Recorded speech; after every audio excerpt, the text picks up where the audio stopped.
The universe was never silent, but it had known peace, or at least a kind of structured chaos that made sense to those who ruled it. I remember the first time I heard the word humanity. I was young then. Curious, arrogant. The kind of arrogance that only grows in empires too large to care about the shadows beyond their borders. I belonged to one of those empires. Our kind, the Tharun, believed we had touched every corner of the stars. We bent systems to our will, moved planets like game pieces, made slaves of the weak, allies of the useful, and ghosts of those who resisted. That was our way. But there was always one warning, a whisper that echoed in the minds of the elders long before I was even formed. Do not provoke the humans. It sounded like a superstition, a bedtime myth, told to frighten hatchlings or scare warriors from exploring certain sectors. Every civilization had ghost stories. We assumed Earth was one of them, a dead rock, or maybe a primitive world that had long since torn itself apart. But the truth? The truth was locked in blood-stained data vaults, sealed by silence and fear. Even the elders, those ancient, towering minds who had devoured stars and survived wars that shattered moons, refused to speak of them. Only one phrase escaped their lips, always delivered in a whisper, "Let them be." We didn't listen, of course not. Pride is a blinding thing.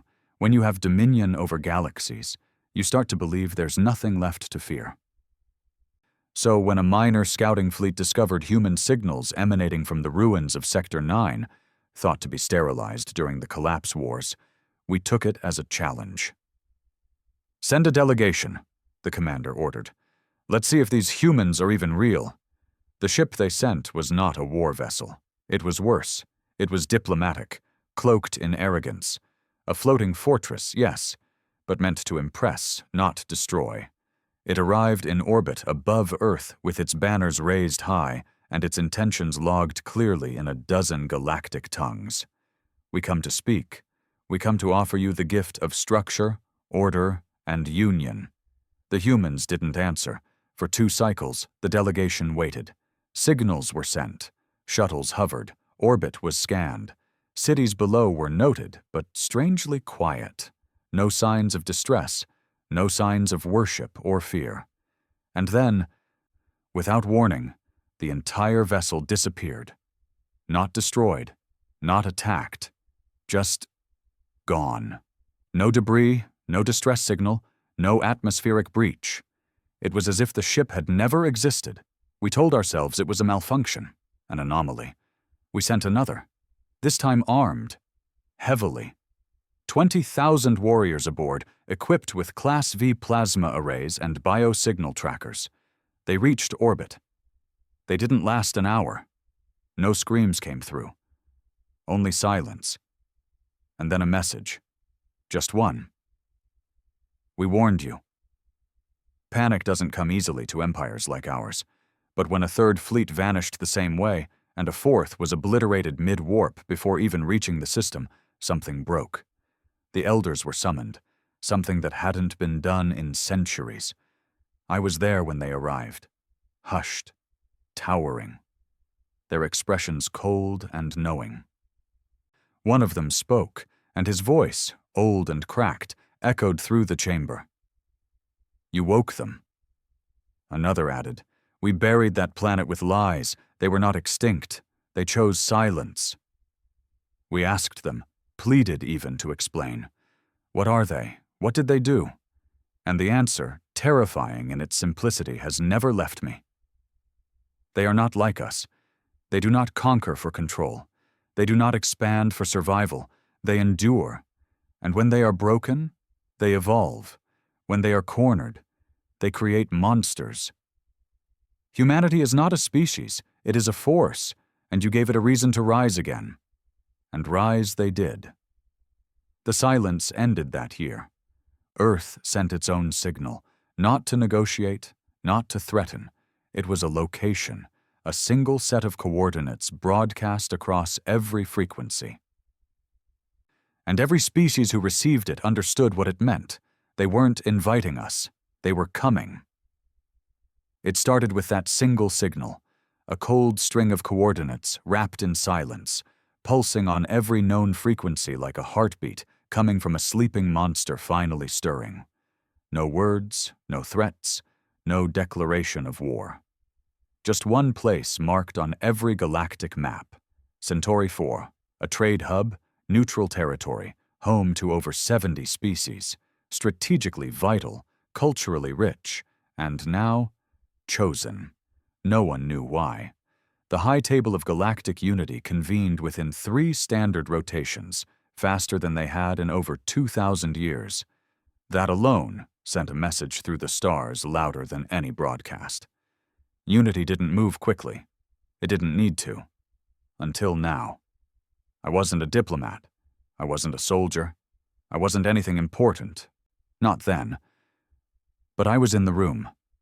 Assigned as a communication analyst, tasked with decoding the frequencies behind humanity's signal. An assignment that came with more fear than prestige. Everyone wanted to know, what did they want? Why now? The moment that signal hit the networks, strange things began happening. Ships passing near Sector 9 reported cold systems failing. Entire navigation logs were wiped, just gone. Machines stuttered. AI cores began spitting corrupted files with strange Earth-based symbols, languages long dead, like Latin, Sanskrit, and Old English, all woven into a pattern no one could understand. It felt like Earth wasn't just waking up. It was reaching out. The heads of powerful empires, the Krylon Dominion, the Rin Alliance, the Zexar Voidborn, all gathered on Helion Prime, looking smaller than ever. Nervous. And when the human envoy finally arrived, even the air in the Grand Hall changed. They didn't bring a fleet. No armada, no shields, no weapons, just a single black vessel shaped like nothing we'd seen before. It hovered, silent, above the conference dome before lowering. 3 humans stepped out. Not soldiers, not politicians, just people. No armor, no escort. And somehow that made it worse. I remember one of them, a woman, pale-skinned, gray streaks in her dark hair, with old earth boots and a jacket that looked worn from war. She carried nothing but a small black cube, ticking softly. One of the council members, a Sarthian judge, demanded she identify herself. Her response? She tilted her head, almost in amusement. "We warned you." The council erupted, threats, demands, posturing, typical of galactic diplomacy. But the humans didn't flinch. The woman placed the cube on the floor. It unfolded mid-air, light streaming from it, forming a holographic display, a star map. The stars weren't blinking lights. They were targets, dozens, hundreds. All of them were human colonies, dead colonies, wiped out by empires now sitting in that very room. Planets turned to glass, moons harvested until collapse, systems erased from records. And at the center of the display was Earth, not shining, burning. And her voice, when she finally spoke again, dropped like a dagger in the heart of the room. Peace is off the table. One of the more arrogant species, the Dravic Lords, stood and laughed. "You think this display means anything? You think a race hiding on one dying planet can threaten the stars?" The human woman didn't move. She just said, "We're not threatening you. We're just letting you know what's coming." The cube clicked again, then powered down. That was the last time anyone saw her. The delegation disappeared that night. Their ship vanished like the others. And within 2 days, Centauri 4, an untouched haven for millennia, was gone. Not destroyed. Erased. The planet was simply missing. Nothing but a void in space where it had once orbited. Not a trace of debris. Not a ripple of energy. As if someone had reached into the universe and ripped it out of the timeline. And from there, the real fear began. Species who had once enslaved early human colonies tried to cover their pasts. They began burning old archives, silencing witnesses, even rewriting history. But humans were already ahead of them, because suddenly names started surfacing. Not human names. Ours. Every empire, every syndicate, every system that had harmed Earth in the past. They were being exposed in precise detail. Old war crimes, genocidal campaigns, even experimental programs on captured humans long believed to have failed. Someone had the records. Someone had the evidence. And they were releasing it system by system, like clockwork. What followed wasn't war, not at first. It was chaos. Trade routes collapsed. Planets turned on each other, afraid their own citizens would rise if they knew the truth. Slaves revolted, encouraged by messages of Earth's revenge. Black market AI began displaying strange code that self-corrected into one phrase. We remember everything. It wasn't just about Earth anymore. Humanity had become a myth, a force, an idea that exposed every lie the galaxy told itself to sleep at night. Then the first retaliation came. The Kreth Combine, desperate to show strength, launched a preemptive strike on Earth's moon, hoping to cripple whatever infrastructure humanity had been building. The attack was swift. Thousands of missiles cloaked in quantum fog. Not one landed. They were intercepted mid-warp, not by ships, by satellites, old tech, dead tech, human satellites from the 21st century, somehow activated, modified, turned into killers. No one knew how. No one understood why ancient hardware was reacting to modern warfare. But when the Kreth missiles failed, their system blinked offline. The entire Combine. Gone dark. For 17 minutes, not a single signal escaped their region of space. When contact resumed, their fleet was gone. Their leadership? Erased. And in the silence that followed, Earth sent a second message. One sentence. We are not what we were. No one knew what that meant, but the elders did. I saw it on their faces the moment that message arrived. That ancient fear, the kind that lives in beings who have seen too much. They remembered something they buried long ago. One of them, an elder known only as the Witness, stood for the first time in 600 years. His voice trembled. I told them, he whispered. I told them to let Earth burn itself out. I told them not to interfere, but they couldn't help themselves. Someone asked, "What are they now?" The Witness turned slowly. They were always dangerous, not because of strength, not because of technology, but because of will. Because when humans suffer, they don't break. They adapt. They weaponize their pain. They encode vengeance into memory. And then they wait. They don't come with fleets. They come with purpose. He paused, then added one final line that made my blood run cold. And when they come, they don't just fight, they undo you. The room went silent. And for the first time in galactic history, the High Table voted unanimously. Not to retaliate, not to investigate, but to retreat. Retreat, an action no empire had ever agreed to before. Systems began closing borders. Empires went dark. Defensive networks surged online. Ancient war protocols reawakened, most of them built long ago in case Earth ever returned. Back then, it had seemed like paranoia. Now it felt like the only option. And through it all, Earth said nothing more. They just watched and waited until we made our next mistake. We should have left them alone. That's what every surviving leader whispered behind closed doors. After Centauri 4 vanished and the Kreth Combine was annihilated without a trace, fear spread like infection. Borders closed. Trade ceased. Entire fleets were recalled from expansion missions to guard homeworlds that hadn't seen war in centuries. But fear doesn't unite. It rots from within. And in the silence Earth left behind, the cracks grew. The Rin Alliance was the first to fall. Not to humanity, but to itself. You have to understand something. The Rin ruled 43 systems, their empire built on synthetic life and AI dominion. They were proud, cold, logical. They'd once dismissed humans as biological relics, slow, emotional, irrational. But after Earth's resurgence, their networks began to suffer anomalies. Ghost code. Tiny recursive errors deep inside their AI cores, ones that shouldn't have been possible. The kind that evolved, rewrote themselves, and began whispering strange things to their masters.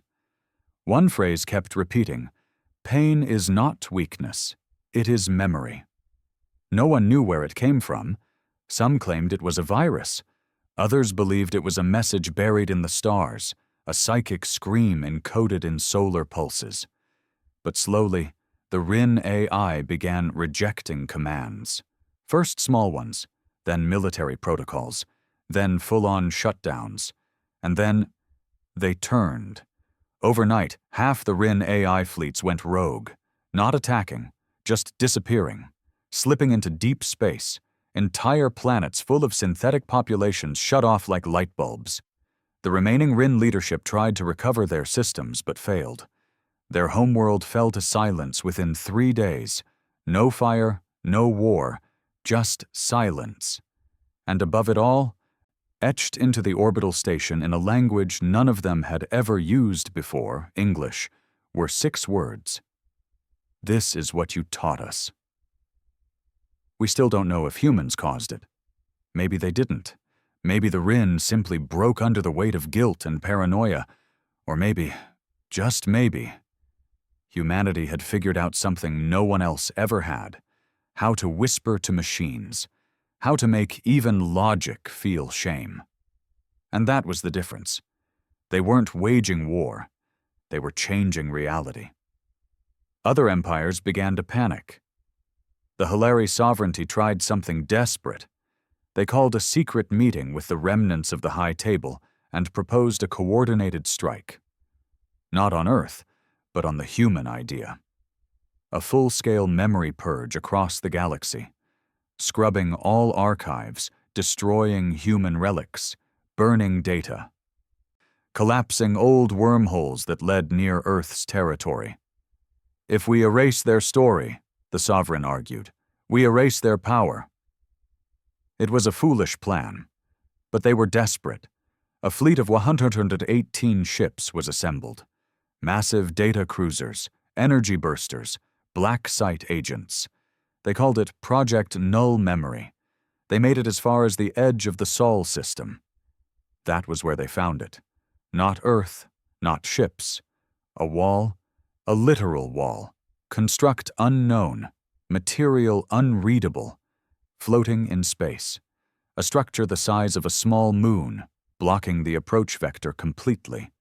It hadn't been there before. It wasn't on any scans. No construction signal, no energy emission. It just appeared. Carved into its surface in a dozen dead human languages was a single message. Your stories shaped us. You don't get to erase them. Project Null Memory turned around. Half the fleet never made it back. The rest came home with scrambled nav logs, fractured comms, and crews that wouldn't speak. Their minds had been altered, not broken, rewritten. They remembered different things, entirely different histories. One captain believed she had fought beside humans during the first resistance, an event that, to our knowledge, never happened. Another claimed he had been born on Earth. They were tested, scanned, no tampering found. Something had reached into their memories and changed the code. That was when the elders disappeared. They didn't die. They didn't resign. They just vanished, one by one. Some say they ascended to escape the coming storm. Others believe they returned to Earth to beg for mercy. A few think they were taken, chosen to become part of whatever humanity was becoming. Because, by then, Earth had stopped being a planet. We lost visual on it 6 weeks after the wall incident. Our telescopes, across every species, just showed static where Earth used to be. Not cloaked, not hidden, removed from time, from space, from reality, and the message that followed hit us all like a knife to the throat. You've had your age, now it's ours. I watched entire councils collapse after reading that. One species, the Veer, collectively chose extinction. They detonated their core worlds rather than face what they believed was coming. But the worst wasn't death. The worst was the mirror. Because now every species had to look at themselves. What had we done to them? The Sarthians remembered the mines, the forced labor on Titan, where human children dug with bleeding hands for helium-3 under alien whips. The Zir remembered their research, human brains cut open while still conscious, probing what made their emotions so resilient. Even my own people, the Tharun, we had done our share. We'd once hunted humans for sport, built arenas on asteroids, watching them fight beasts while we cheered. Now we waited in fear for the reckoning. And it came in the form no one expected, an offer. Earth returned to the star maps one day, as suddenly as it had vanished. No ships came, no armies, just one message, pulsing across every broadcast in the known universe. You may approach, one representative only. Come as you are, leave lies behind. We debated for days. Who would go? Who should go? Eventually, they chose a being named Orin. He was old, neutral, once a philosopher before the galaxy turned to empires and machines. He agreed to go not because he was brave, but because he was tired of running from truth. His ship entered Earth's atmosphere without resistance. And then, silence. No transmission, no images, just silence. For 7 days. On the 8th day, he returned. No ship, just him, walking out of a tear in space in front of the High Table's tower. He said nothing, only handed over a cube. When activated, it showed a single image. Humans, millions of them, building something, laughing, working, some in forests, some in the stars, some with machines, some with creatures we'd never seen before. And one line beneath the image, "We do not want revenge. We want the truth remembered, and we want it all." Then the cube disintegrated. No threat, no war, just a demand for truth. And that's when it hit us. They didn't come back to destroy us. They came back to rewrite the story, the true one. Not the sanitized version the empires had spread, not the propaganda of victors, but the history of suffering, resistance, evolution, and becoming. They had built something greater than weapons. They had built memory into a weapon, and they were using it, not to kill us, to change us. One by one, systems began opening their archives. Broadcasts went out. Museums were built. Monuments raised. Apologies issued, not out of fear, but out of something far more dangerous to those in power: understanding. And in the ruins of our old arrogance, something terrifying grew: respect. The kind that doesn't come from power, but from witnessing something you can't explain, something you can't kill. The kind of respect you give to a force of nature, the kind you give to humanity, and deep in space, Earth watched, silent, unmoving, waiting. We thought it was over, that after the messages, the disappearances, the erased colonies and re-emerging of Earth, things had settled. No more ships had vanished. No planets had been swallowed into silence. Earth sat on the maps like a cold, unmoving god, silent and untouchable. And we adjusted.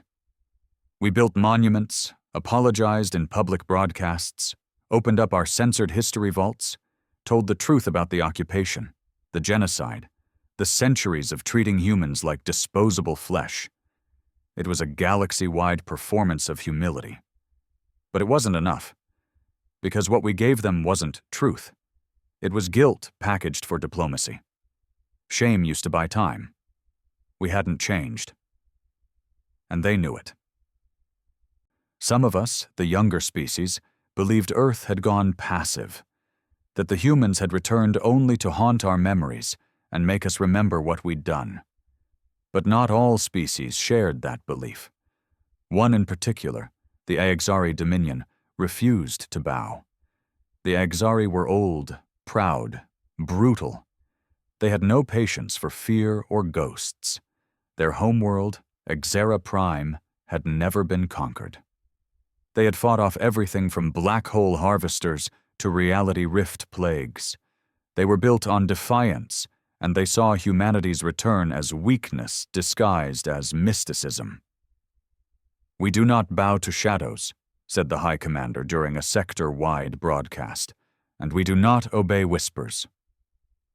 We all watched that message like we were witnessing a man walk into his own funeral. The Aegzari then did something unthinkable. They sent a weapon toward Earth. Not an army, not a fleet, a biological weapon, the bleed, engineered across generations. It wasn't designed to explode, it was designed to infect. A slow-death spore that would embed in oxygen-rich environments and strip neurological functions one breath at a time. Silent, invisible, a genocide seed. And they launched it with pride. The spore traveled across 12 systems, disguised inside what looked like a meteor.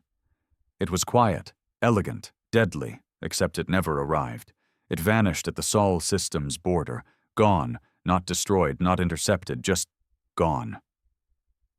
And then came the silence, the kind that made the stars feel small. For 12 days, Earth remained still. No signal, no warning. The galaxy held its breath, waiting for fire, waiting for extinction, waiting for something that never came. Until the 13th day. That's when Earth answered, not with a fleet, not with a weapon, but with a child. Her name was Kira. She was maybe 12 Earth years in age, blonde hair, blue eyes, human down to the bone. She appeared at the center of the Aegzari's most secure military facility, the Iron Spire, without warning. No ship, no entrance logs, no atmospheric breach. 1 second she wasn't there, the next she was sitting on the steps outside the Grand Hall, hugging her knees and staring at the sunrise. She didn't run when guards approached. She just smiled. "I'm here to return what you sent," she said. The commander demanded she surrender. She nodded. "I don't want to be here anyway." She placed a small glass sphere on the ground. They took it, scanned it, probed it. Nothing. No signal. No biohazard. No tech trace. But when they opened it, they changed. Not physically. Mentally. Every Aegzari exposed to the sphere experienced what we later called the collapse.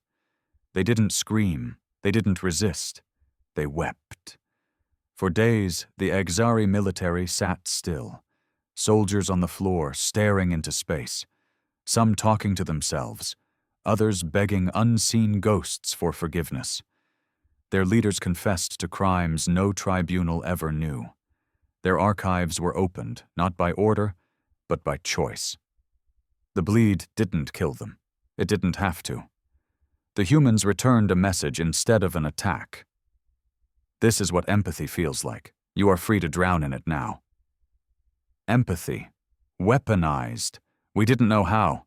Some believed the child wasn't real, that she was an avatar, an advanced projection of Earth's new evolution. Others believed she was real, and that Earth had learned to grow humans into something more than biological entities. Whatever she was, Kira didn't stay. She vanished just like she had arrived. And the Aegzari?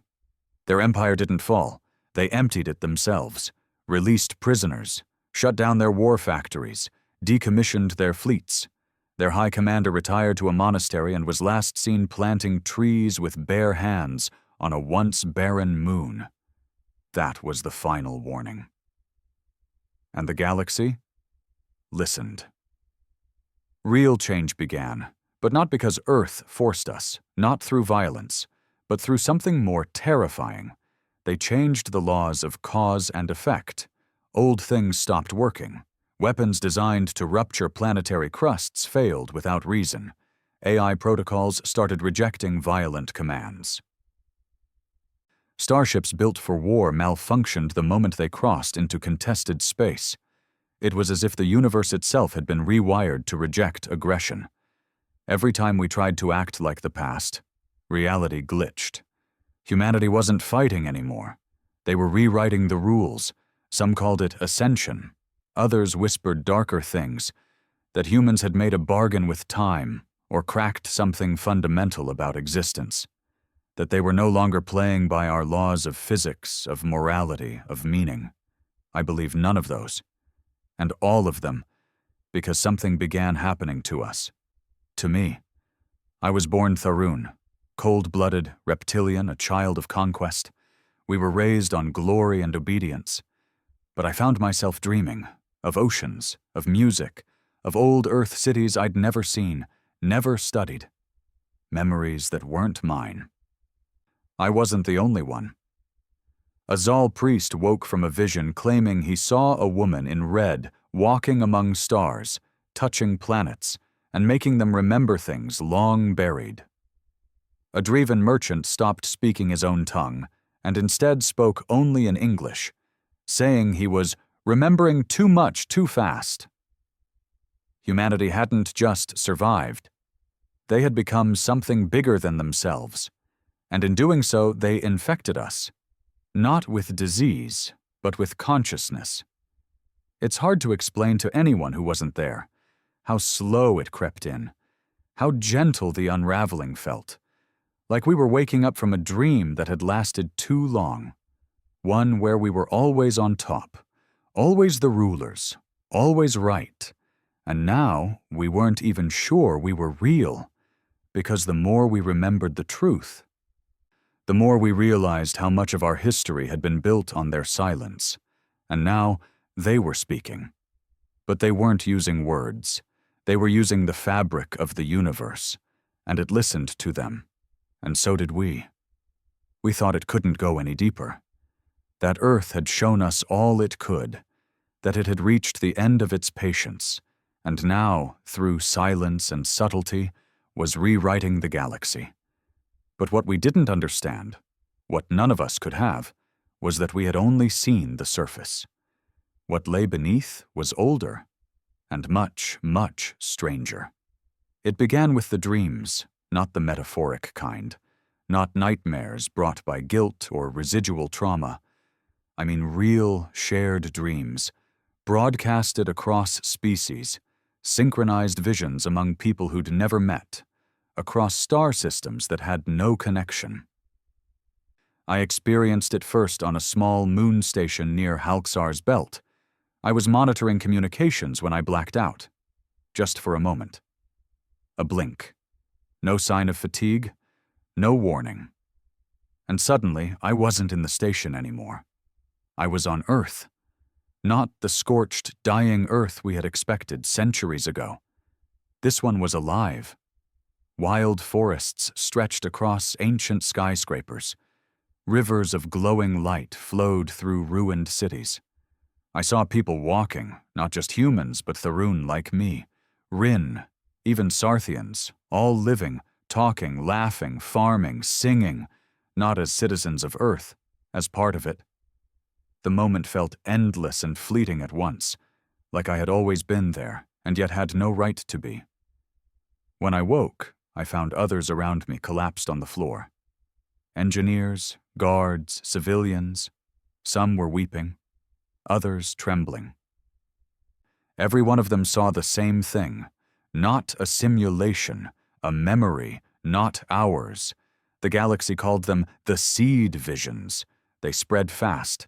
Entire space stations reported mass blackouts. Battleships halted mid-flight. Cargo vessels drifted through open space, their crews dreaming of Earth's soil, Earth's skies, Earth's people.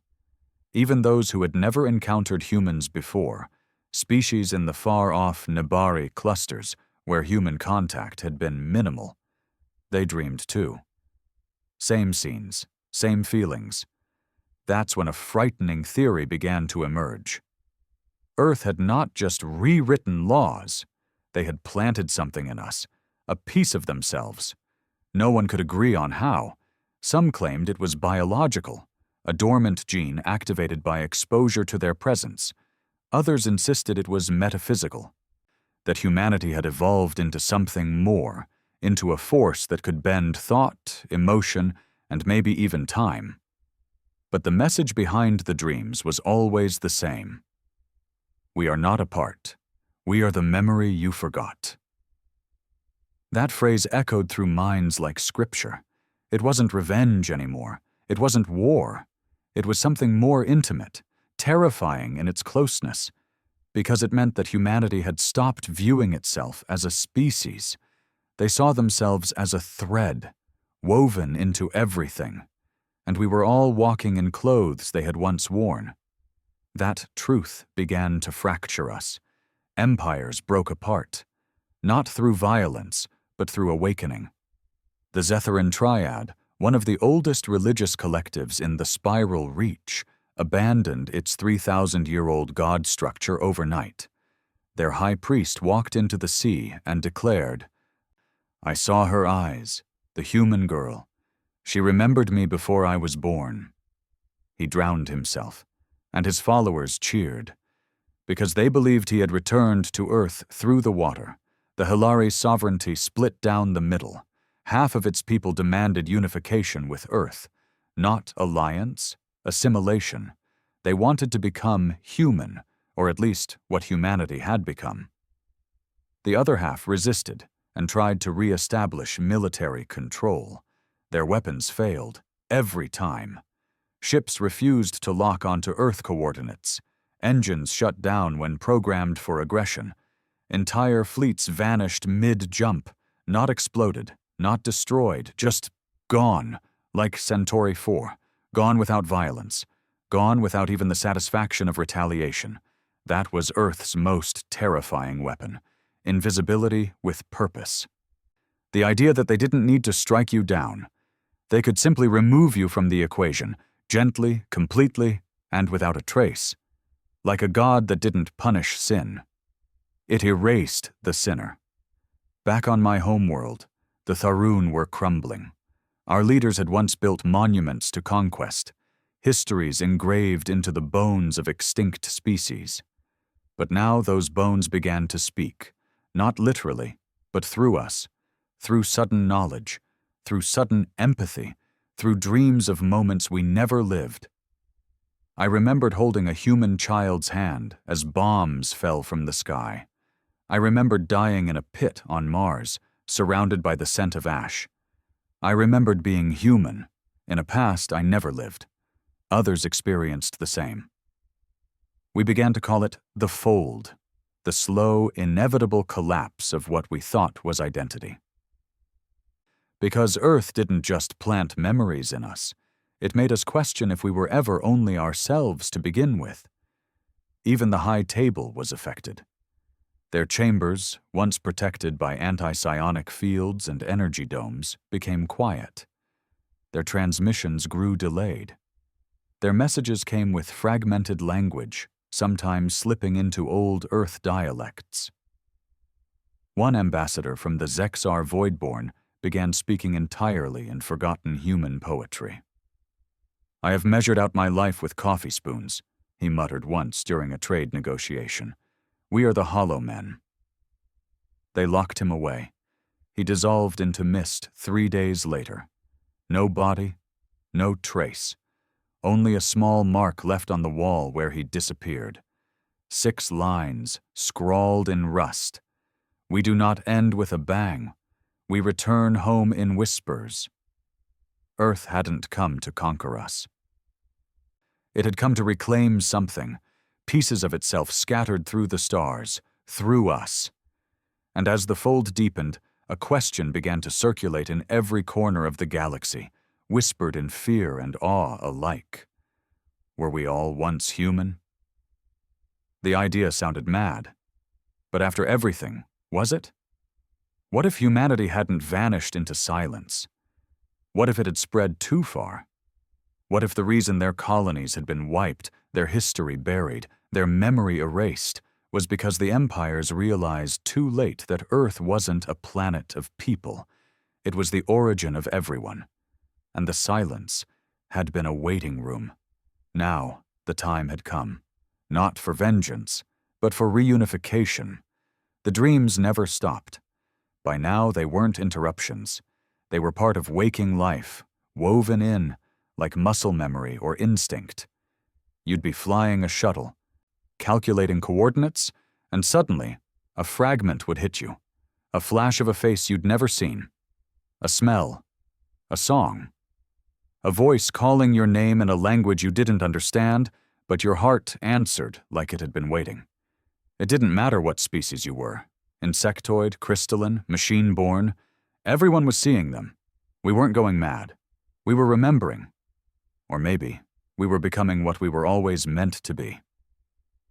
Some civilizations embraced it. Entire worlds dropped their defenses, opened their borders, and called it the Great Realignment. They welcomed the visions. They let go of the old stories, the ones that painted humans as violent, chaotic, lesser. They looked inward and found pieces of Earth inside themselves. Others weren't so ready. The Zoltek's hegemony, for example, collapsed under paranoia. They believed the visions were mental infections, an invasive form of psychic warfare. They quarantined their population, tried to isolate and cleanse the infected. By the end of the month, half their planets had gone completely quiet. Not destroyed, just silent. Cities still stood, machines still ran. But no voices came back, no signs of resistance or war, like they had simply stepped out of existence. One Zoltek's general, one of the few who escaped, broadcast a message while drifting in a life pod. "She stood in front of me," he whispered, eyes empty. She held out her hand. "I didn't take it. Now. I'm alone." That was the terrifying part. The humans weren't hunting us. They were offering us something, and we didn't understand it. What made them truly unstoppable was not their technology, or even their evolution. It was that they weren't playing the same game anymore. While we looked for weapons and strategies, they were moving in meaning, in emotion, in connection. They weren't here to win. They were here to restore something we had spent thousands of years destroying, belonging. And it made many of us crumble. The most powerful empires, those built on control, domination, hierarchy, couldn't survive in a world where the deepest power was vulnerability, where empathy was more dangerous than a fleet, where knowing someone else's pain gave them power over you. But the smaller ones, they thrived. I visited one of those worlds. It was called Nethra, a small moon colony on the edge of the Cleft systems. Barely 1 million people lived there, hybrids, refugees, former slaves from broken empires. They had no armies, no defenses. But when I arrived, the place was glowing, not with power grids or neon tech, with light, natural, alive. The people there had embraced the fold fully. They built homes with their hands, not automation. They spoke a mix of languages, galactic tongues, Earth dialects, things that had been dead for centuries. But they understood each other. And at the center of their settlement was a garden. Not a replica or synthetic habitat. A real one. With Earth soil brought from somewhere no one could explain. They didn't worship humanity. They remembered it. They felt it. They told me something I couldn't forget. They didn't return to conquer us. They returned because they couldn't bear to be forgotten. That changed me. I was born Tharun, bred to lead invasions, raised to believe strength meant silence. that emotions were distractions, that war was progress. But sitting in that garden, listening to a Hilari child sing a lullaby in English while a Sarthian monk wept in joy beside her, I felt something inside me split open. And from it came not guilt, not shame, but grief. Grief for what we took from them. Grief for what we lost in doing so. Grief for the parts of ourselves that had been ripped out and replaced with steel, code, obedience. That night, I dreamed again. But this time, it wasn't war or fire. It was earth, real and whole. A field of wildflowers stretched to the horizon. A human woman sat beneath a tree, her hands in the dirt, planting something. When she looked at me, I felt every generation of pain carried in her gaze. Not angry, not vengeful, tired. "I remember you," she said. I waited. I woke with tears in my eyes. My first tears. Tharun, don't cry, not physically. Not biologically, but I did. So did others. And across the galaxy, millions of us began doing what no empire ever prepared for. We changed. The fold became permanent. It wasn't just dreams anymore. It was DNA, behavior, language, art, music, the very fabric of how we existed. Empires dismantled their fleets without a shot.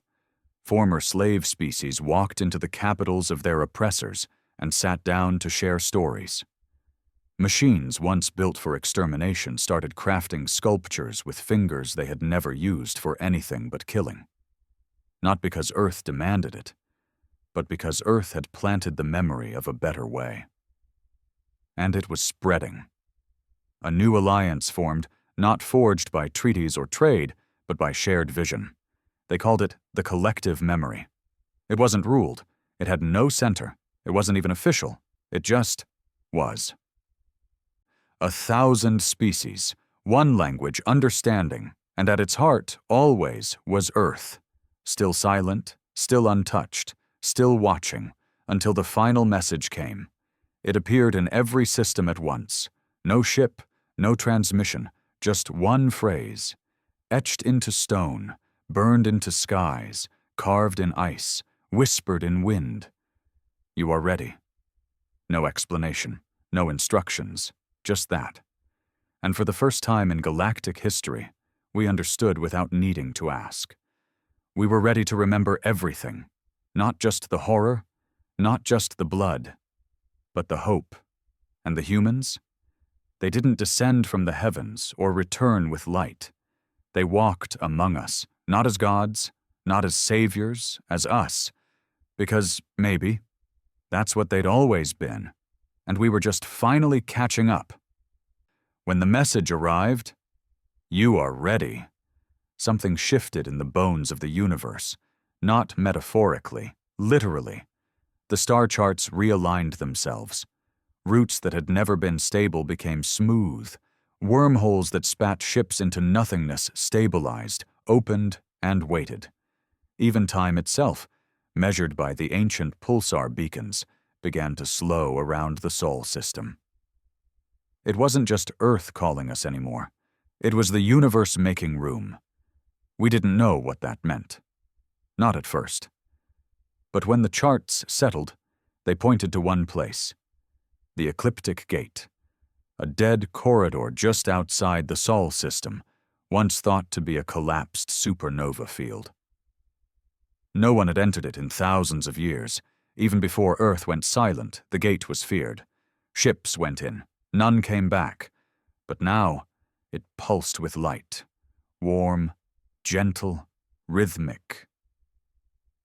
Like a heartbeat. That's where we were meant to go. Not just diplomats or soldiers this time.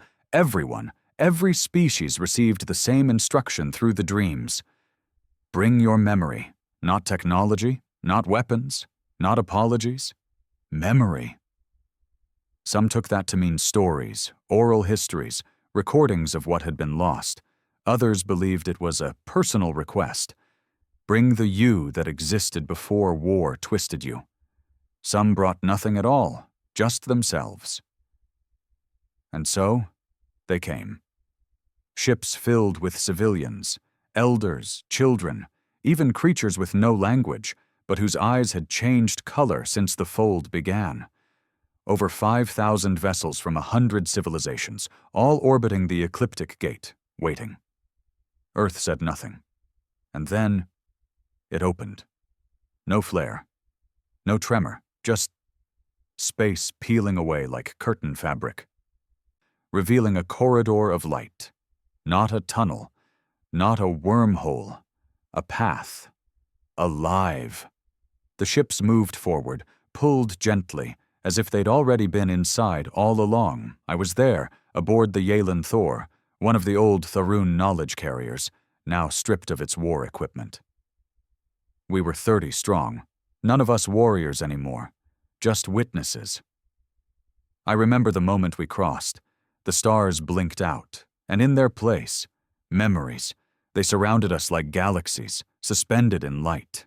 Not recordings, not simulations, real events unspooled around our ship in perfect clarity. I saw my own past, a childhood long buried. I saw the day my father struck me for refusing to recite the creed of strength. I saw myself in the mines of Virex, standing over a human prisoner and doing nothing as he was beaten. But then it changed. The memory kept going, past what I remembered. I saw the prisoner years later, surviving, building, teaching others, his face older, wiser. I saw him holding a child with scales like mine. I saw what could have been. That's when I understood.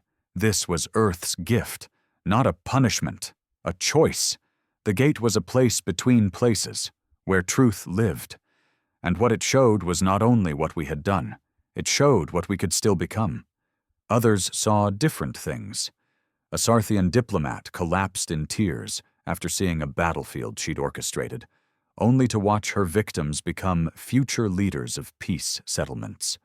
A sentient cloud being from the Karsax cluster began speaking for the first time in eons, reciting Earth poetry with no known source. Some couldn't take it. A few ships turned back, but most continued. Because what waited at the end of the corridor wasn't Earth. It was origin. No one can fully describe it. It wasn't a planet, not even a construct. It was a convergence, an ancient nexus where all life began, where the DNA of every species overlapped, twisted, and unfolded in ways no science could trace. It wasn't Earth in the literal sense. It was the idea of Earth, and somehow, impossibly, it had always been there, buried beneath stars, time, war, ego, a memory waiting to be remembered. When we landed, the air smelled like stories. We didn't see humans waiting for us. We saw ourselves, versions of ourselves we had forgotten, versions we had buried beneath conquest, expansion, fear. The grass beneath our feet didn't bend to pressure.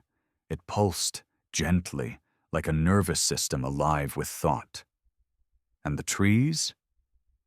They whispered in every language, including ones we didn't know we had once spoken. We didn't walk. We were guided. Not by hands, not by voice, by recognition, by remembrance. We passed structures built from memory itself, buildings that changed form as we approached, reflecting our pasts and futures in their shape. I saw one that mirrored the house I had dreamed of as a child, a home that never existed, but I had longed for with every bone in my body. Another delegate, a crystalline being from the glass moons, stood before a structure that morphed into a womb of light, its people's original birthplace, long destroyed. It glowed in their color, sang in their pulse. We didn't speak, no one needed to. Everything we had ever wanted to say lived in the world itself. And then, we reached the center. There, in a grove older than planets, we found them. The first memory, not people, not gods, just shapes of light, forming and unforming like breath. Each shape felt like someone, a mother, a friend, a lover, an enemy, a version of you but better, worse, whole, shattered, all at once. And they spoke, not in sound, in understanding. "You are not visitors," they told us. "You are pieces returning to the whole." One brave child stepped forward, a hybrid born from 3 species, none of which should have been compatible. She asked the question we were all afraid to say: "Are we human?" And the first memory answered: "You are what we chose to remember, and what chose to remember us." It didn't mean blood. It didn't mean earth or language or even biology. It meant connection. It meant that humanity had never been just a species. It had been a seed planted in every corner of the universe, a potential, and now that potential had returned to bloom. Not as domination, not as vengeance, but as wholeness, as oneness. One by one, we stepped forward, offered our stories, not grand histories, personal truths. I told them about the man I let die in the Virex mines. They didn't judge. They listened. And as they did, the memory changed. I saw that man rise again, in another life, on another world, helping others. His story hadn't ended with my silence. It had continued. Through me. That's when it hit me. This wasn't about fixing the past. This was about taking responsibility for what we pass forward. We left that grove changed, not because they gave us power, but because they gave us ourselves, the version we had abandoned long ago. When we returned to our ships, the stars were different, not literally, but in how they felt. They no longer looked cold, distant. They looked close, familiar, like home. Because now Earth wasn't a place, it was a possibility, and it lived inside each of us. We returned from the grove changed. Not in body, not in title or species or name, but in something deeper. The part of us that no longer questioned whether we belonged to something greater. It was no longer about Earth. It wasn't even about humanity. It was about the story that had been buried under wars, systems, flags, and fear, the story of us. For so long, we believed the galaxy worked by power, that stars were ruled, not shared, that empires defined truth, that weakness was vulnerability, and emotion was noise.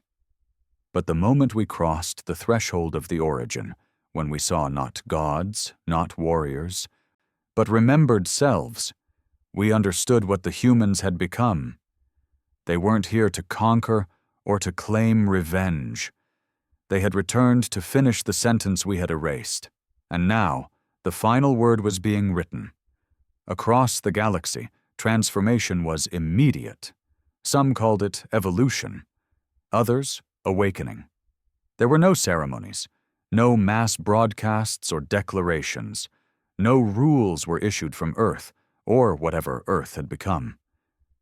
But the feeling spread, the same way wind moves through grass, or light catches on water. Entire governments dissolved peacefully. Entire military complexes abandoned. No fighting, no struggle. Soldiers laid down their weapons, not because they were forced to, but because, suddenly, they no longer made sense. A fleet once feared for its black hole missiles disbanded and became an interstellar rescue collective.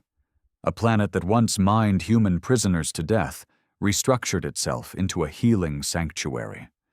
And perhaps strangest of all, the species that had resisted the longest, the Zexari, who once believed the fold was a psychic virus, opened their borders and invited humans to come teach them. Not rule, teach. They arrived quietly. No fleets, no ceremony, just individuals, one at a time, stepping off ships in old clothes, worn faces, soft voices. They didn't demand apologies. They didn't ask for compensation. They didn't even mention what had been done to them. They simply said, "We're here to help you remember who you were." It wasn't magic. It wasn't a miracle. It was presence. It was a kind of strength that didn't command obedience. It invited reflection. And that was far more dangerous to the old order than any fleet or weapon ever was. Because it made people choose to leave the past behind.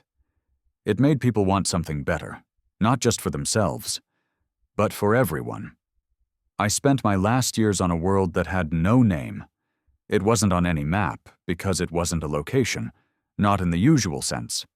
We called it the threshold. It was a place between stars, between choices, between identities. People came there to sit in silence, to listen, to dream, and every so often a human would arrive. Not with answers, but with questions. And I remember the last one who came to see me. He looked young, but he spoke like time had folded inside him. He asked me nothing about war, nothing about guilt, nothing about politics. He just sat beside me on the cliff where I always watched the sun rise, and he said, "Do you remember your first kindness? Not the first time I killed, not the first time I disobeyed, not the first time I suffered, but the first time I was kind." The question broke me open like a star going nova, because I did remember.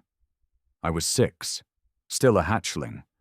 I'd found a wounded animal behind our dwelling, a small, terrified thing that trembled at every sound. I had no reason to spare it. My training said to end its life quickly, a lesson in efficiency. But I didn't. I fed it, protected it. I named it. It died 2 days later, but I remember holding it as it passed. I remember whispering words to calm it, words I didn't understand, but somehow knew.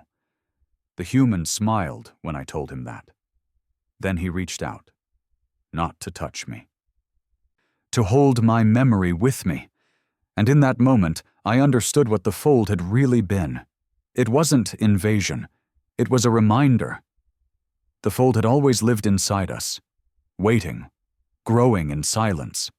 Every time we resisted cruelty, every time we told the truth, every time we felt another being's pain, every time we chose kindness instead of survival. Earth hadn't changed the universe. We had. We just needed to remember how.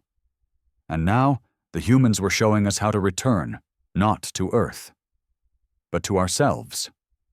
The official closing of the galactic age of conflict came 50 cycles after the first memory was rediscovered. There was no celebration, no feast, no victory speech, just silence. And then, one universal change. Every species agreed to abandon war as a concept, not because they were forced to, but because they no longer needed it. The technology remained. The weapons still existed, but untouched. The memory of what had once been done was not erased, but recontextualized. In every major world, there was now a hall of remembrance, a place where the story of humanity and the great silence was told, not with shame, but with care. And in every hall, one phrase was etched above the entrance. We were warned, we listened too late, but we remembered in time. The elders, those who once ruled in fear and silence, never returned. Their absence was never explained. But we understood. They hadn't vanished, they had gone ahead, into whatever came after remembering. And as for Earth, it remained still, quiet, a star that no longer needed to shine bright to be felt. Some say it still exists in the physical. Others believe it has become something else entirely. Not a planet. Not even a memory, but a pulse at the heart of everything. A reminder, alive in every species, that we are capable of becoming more than what we were built to be, and that we are never truly alone. Because humanity, real humanity, lives in the choices we make when no one is watching, when we choose to remember instead of forget, to build instead of burn, to speak instead of conquer, to be soft, even when we were made for violence. That is what they became, and that is what they gave back to us. Not control, not justice, the chance to become whole. The elders cautioned, never provoke the humanity, and they were right, because humanity was never just a species, it was the memory of a better world. And now, it lives in all of us,